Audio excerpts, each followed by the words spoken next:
Hello friends, in this video I will be talking about performance evaluation measures like Sharpe ratio, Treynor ratio, M-squared ratio and Jensen's alpha.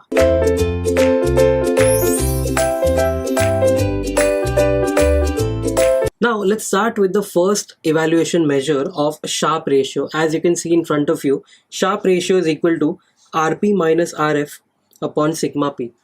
RP मतलब portfolio का return, RF is the risk-free rate, and sigma P is the standard deviation of your portfolio. Now this formula you've studied earlier, but theoretically if I want to state this formula, how will it be? ये जो numerator है, numerator is known as excess return over risk-free, and जो denominator है उसको क्या बोलते हैं? Simply the risk. Basically, Sharpe ratio is the ratio of excess return to the ratio of risk. So basically, excess return to risk अगर आपको कोई भी MCQ में दिखा तो it means that you are needed to find Sharpe ratio. Of course, higher ratio better will be the performance. However, there are two limitations. First limitation, it uses total risk. देखो denominator में standard deviation of portfolio use किया है which is known as the total risk instead of systematic risk. ये systematic risk use नहीं करता है. Recall करो, systematic risk bear किया तो ही एक्स्ट्रा रिटर्न आप मांग सकते हो. अनसिस्टमैटिक या नॉन सिस्टमैटिक जो है वो तो डाइवर्सिफाइबल है. सो यर दे यूजिंग टोटल रिस्क, उसको सिस्टमैटिक रिस्क यूज करना चाहिए था. This is one limitation. So recall that systematic risk alone is priced and non-systematic risk is diversifiable. So we don't consider it necessary in the capital market theory. Second limitation है Sharpe ratio alone cannot be informative.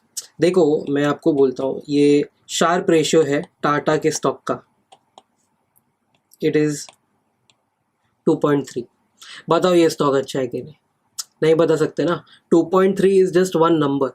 But now when I say Sharpe ratio of Bata is 3.2, now you can say कि हाँ Bata जो stock है it is better than Tata because इसका ratio higher है. So alone that ratio is not informative, but you can only interpret it while comparing two portfolios. तो comparison है तो ये useful है. So you select the portfolio with the higher Sharpe ratio. Also recall that RM minus RF divided by standard deviation of market was the slope of capital market line. आपने जब भी capital market line पढ़ा तभी we had seen this formula. तो RM minus RF upon sigma M जो था, this was the slope. Similarly, Sharpe ratio RP minus RF upon sigma P is the slope of capital allocation line. See, it is very similar. Capital allocation line क्या था याद करो. So my cal and your cal can be different. हम दोनों अलग अलग cal use कर सकते हैं. But when we both have homogeneous expectations, then हर एक इन्वेस्टर का cal क्या बन जाता है? Capital market line. तो cal के लिए हमने क्या यूज किया? RP minus RF upon sigma P. But if everyone's portfolio will be the same, अगर वो मार्केट पोर्टफोलियो बनने वाला है तो ये P के बदले M लिख दिया और यहाँ पर P के बदले M लिख दिया. That is the only difference between CAL and CML. So for theory, remember ये जो slope है वो कौन है? Sharpe ratio. Next, Treynor ratio. Treynor ratio exactly like Sharpe ratio, but denominator में this time it does not use standard deviation. Total risk use नहीं करता. क्या यूज करता है? Systematic risk, which is beta. Sharpe ratio का जो limitation था ना वो इधर पूरा हो गया. Now RP minus RF upon beta P ये अपने को फाइंड करना है for Treynor. Treynor ratio is again the ratio of excess return to systematic risk, and of course higher ratio better will be the performance. Next ratio is M squared. M squared ratio is equal to RP minus RF upon sigma P. Basically ये first term जो है वो क्या है? Sharpe ratio multiplied by sigma M, which is standard deviation of market, minus RM minus RF. कितना access return market में है compare to risk free, वो उसने इसमें से माइनस किया. Now M squared is not basically a ratio. M squared में जो भी आंसर आएगा ना, that will be in terms of percentage, याद रखना. This will be X percentage. As you can see, m squared is an extension of Sharpe ratio. M square shows that same rank which the Sharpe ratio will be showing. But m square shows the answer in percentage form. Sharpe क्या करता है, एक ratio के form में होता है, जैसे 0.5, 1.5, 2.5. But m squared जो है वो परसेंटेज में देगा, 8%, 9% और so. M squared calculates the performance of a portfolio as compared to the market. ये वेरी इंपॉर्टेंट. देखो एमसीक्यूज के लिए ऐसे सब टर्म्स यूज करेंगे. पोर्टफोलियो और मार्केट को कंपेयर कर रहा है फॉर्मूला. देखो ये वाला जो टर्म है शार्प रेशियो, इसमें तुमने क्या लिया है, पोर्टफोलियो का रिटर्न. फिर आगे जाके तुमने मार्केट का रिटर्न लिया है, excess over and above the RF. तो it is basically comparing the portfolio with the market. So positive M square means that the portfolio performed better than the market. M square का interpretation क्या है, if it is positive then the portfolio has outperform the market. If it is negative, portfolio has underperform the market. M square will be zero when portfolio and the market portfolio is the same. So basically positive है out perform, negative है under perform. But अगर equal to zero है तो जो market portfolio है वही तुम्हारा portfolio है. Next one is Jensen's alpha. Jensen's alpha, the formula is very easy. Alpha is equal to RP. RP क्या होता है, actual return minus RF plus beta into RM minus RF, जो था expected return. Basically Jensen's alpha is the difference between actual return and expected return. For example, अगर तुम्हारा expected return ये वाला term जो था वो 10% था and actual में आया 12%. So my alpha is 2%. Simple. So if alpha is positive, तो इधर 12 जो है वो actual हो गया and 10 सिर्फ expected था. तो basically जो estimate था उससे ज़्यादा आ गया. So which is a good sign. If alpha is positive, then the portfolio has again outperformed the market. If alpha is 0, again your portfolio is the market portfolio. So basically ये जो last दो तुमने देखा, M squared and Jensen's alpha, both are comparing your portfolio with the market portfolio. तो अगर दोनों zero है मतलब तुम्हारा जो पोर्टफोलियो है वही क्या है, market portfolio. Thus we conclude that all the four performance measures are better when higher. अगर आपके पास शार्प, ट्रेनोर, जेनसेन्स अल्फा और एम स्क्वायर्ड दो स्टॉक के लिए है तो blindly select the ones which are higher.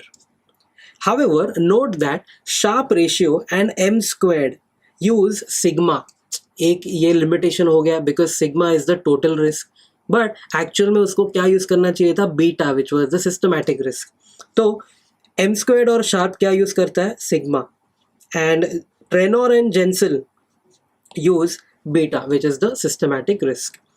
Using Trenor and Jensen's alpha would be preferred when there is no non-systematic risk. अगर non-systematic risk है ही नहीं तो सिर्फ systematic risk है तो बीटा वाला फॉर्मूला अपने को चलेगा. So when the portfolio is well diversified, क्या होता है well diversified होगा तो NSR non-systematic risk is equal to 0. तो basically क्या हो जाएगा, TR is equal to SR. अभी नॉन सिस्टमैटिक रिस्क नहीं है तो जो सिस्टमैटिक रिस्क है वही क्या हो गया, total risk. Securities characteristic line. Now Jensen's alpha का ये थोड़ा आगे का वर्जन है. So similar to SML we can draw SCL with RI minus RF excess return of a security on y axis and RM minus RF on the x-axis. Y-intercept of Jensen's alpha अगर याद रहेगा तो Jensen's alpha क्या था, actual return minus expected return. तो ये जो alpha है उसको y-intercept लेंगे and जो slope है वो क्या रहेगा, beta. See the diagram or first see the formula. Alpha is equal to RI minus RF plus beta into RM minus RF. मतलब actual return minus expected return. Now we can shuffle this formula. RI minus RF कर देता हूँ, ये जो first वाला जो दो term था फॉर्मूला का, is equal to alpha plus beta into RM minus RF. If you shuffle this mathematically, you get this. RI minus RF is equal to alpha plus beta into RM minus RF.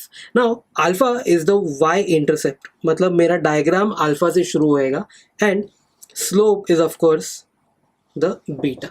So the diagram states that RI minus RF जो है वो y axis पे है and RM minus RF जो है वो x axis पे है and alpha was my intercept and ये जो slope है वो क्या है, beta.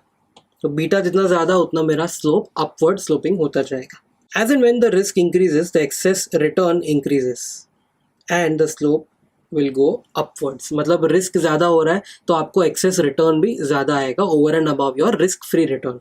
One question, portfolio A and portfolio B have been given, returns दिया है, स्टैंडर्ड डिविएशन दिया है और बीटा दिया है दोनों का. Now blindly if you check, return A का 11 है और बी का 12 है, स्टैंडर्ड डिविएशन 10 है और 13 है, बीटा 0.99 और 1.22 है. So if you check the first two तो रिटर्न पोर्टफोलियो बी ज़्यादा दे रहा है और पोर्टफोलियो बी का रिस्क भी थोड़ा ज़्यादा है. So which portfolio should you actually select if this is the question? तो normally you could have selected both, because A क्या कर रहा है, कम रिस्क पे कम रिटर्न दे रहा है, बी ज़्यादा रिस्क पे ज़्यादा रिटर्न दे रहा है. But of course performance evaluation measures use करेंगे तभी अपने को पता चलेगा कि राइट आंसर क्या है. रिस्क फ्री रेट दिया है 5%, return on market portfolio is 10% and sigma M square, अपने वर्ड्स में वेरिएंस ऑफ मार्केट रिटर्न्स 0.0064 दिया है. Now if you want to use standard deviation you will have to root this, or if you're using variance, well and good. Rank these portfolios as per Sharpe, Treynor and M squared. Let's check the answer. Sharpe ratio revision formula क्या था, RP minus RF upon sigma P. RP दिया है, RF दिया है, sigma P भी दिया है, तो directly आंसर है A का 0.6, B का 0.54. बताओ A better है या B? तो higher the better होता है, A wins here.